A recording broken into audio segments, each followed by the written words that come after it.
going to be the final video on our Revell former monogram McDonnell Douglas F4 Phantom J in the Blue Angels paint scheme. We've got her all done. She fought me most of the way, but we got her done.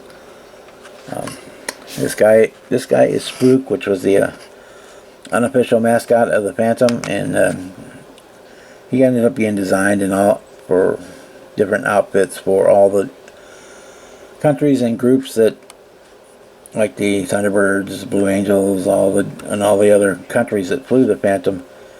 He was like the Spook was the unofficial mascot, and so I made this up. I'm gonna display this next to the model just for giggles and because it's kind of cool. So let's get right into it. I'm gonna have to adjust the camera, so we'll be right back for that. Alright, there she is, boys and girls. I got it up on the stand, all painted, all cleared, all done up. I'll zoom in here a second to show some of the various parts, but I had to move the camera way back to get the whole thing into the shot. We would use the half of the playing card box from Hobby Lobby to make the base. We cut the shield was cut out, the same as the Spook was cut out of the cut off of the instruction sheet for the mil-spec decals that I got, which is really kind of made it kind of cool base. And then we used acrylic rod. I got them. They're like, I think they're quarter inch, something like that. And I got those on Amazon. I got like a dozen of them for $5 or something. I don't remember. I bought them a long time ago. I still got 5 or 6 left. Anyway, we talked in previous videos about the paint. The original paint color, let me bring it in here, that was recommended was the color that I painted the base. Sorry about the shaky tripod.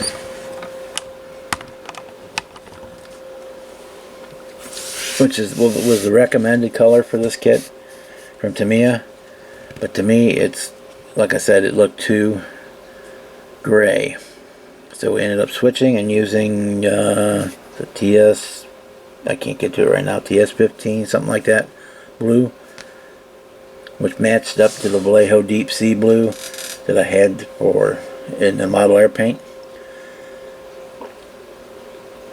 And yeah, I was real happy with that color choice. And then we got our decals on, so there was from mil-spec. These sections here are done in bare metal foil on the tail, the leading edge of the stabilators, and all that was all done in bare metal foil.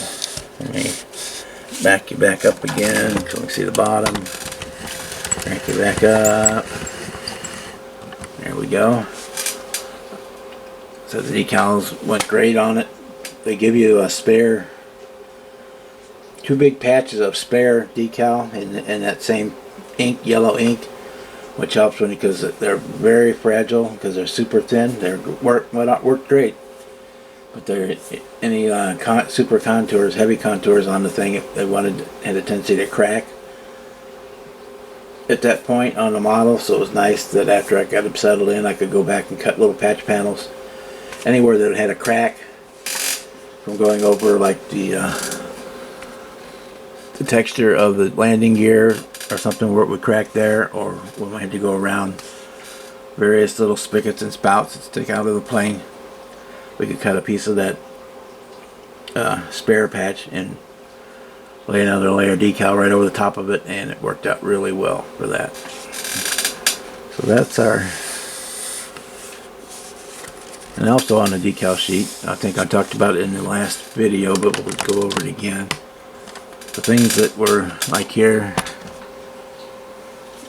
the shield was white with the white in it, so they actually gave you an all white one, and then they gave you the full color one with the white in it, so you could lay the white one down first and then lay the colored one over it, which helped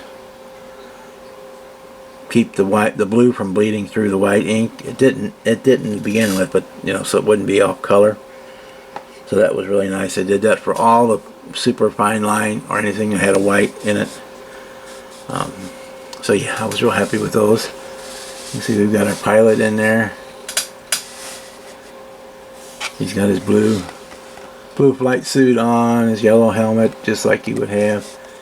And all F4s were two-seaters, even though when they were in display flight, they only had one, just the pilot. There was no need for a Wizzo or Rio, whichever one you wanted to call it. Radar interceptor officer or weapons officer, you know, they didn't need one, obviously. So that nobody would be flying in that back seat during a display. So that's our, back this up again. We'll do lots of pictures at the end to show you that of the whole thing. And some said the detail pics.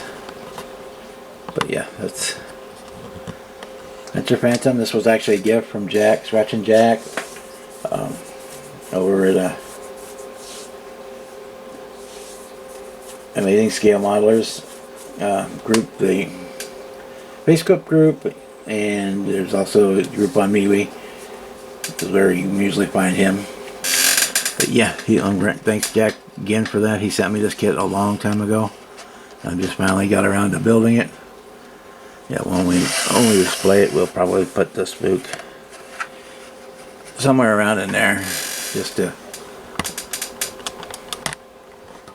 with it. So yeah, there'll be lots of pictures at the end of this, and I hope you enjoy this build.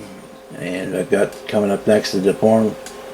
The video is probably already up for the announcement of the deformed group build, and I want to put out a reminder. I'm going to do a full video on it, but starting October 1st is our annual Chris Cortell Classic Plastic 101 Cancer Awareness Group build,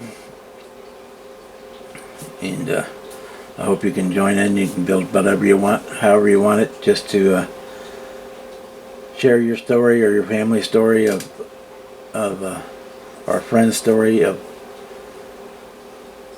their struggle with cancer, and use the model that dedicate it to that purpose. We lost a great sci-fi modeler in the community just very recently, Boyd Crompton, who was always one of the first in for the build on the Cancer Awareness Group build, and generally one of the first ones to get done. And he built amazing stuff, guys. If you were never subscribed to his channel, I would still go look at it, because there's a ton of stuff, cool stuff on there. He would build anything. His channel was Trekworks. He would focus on sci-fi Star Wars stuff, but he built tons of cars. He was a car painter by profession, and he would build figures and say cars and figures and airplanes and trucks and whatever he liked, he would build, which is kind of how we all are. But anyway, I'm starting to waffle, so there'll be lots of pictures. If you want a shop card of mine, got a couple left before the reorder. Send me your email, and I will. If I can't get you one of the old ones out, I'll get you a new one out when they come in, when I have them next month. So with that, I'm going to say good morning, good evening, good night, depending on where you are in the world when you watch this video, and we will see you on the next one. Bye.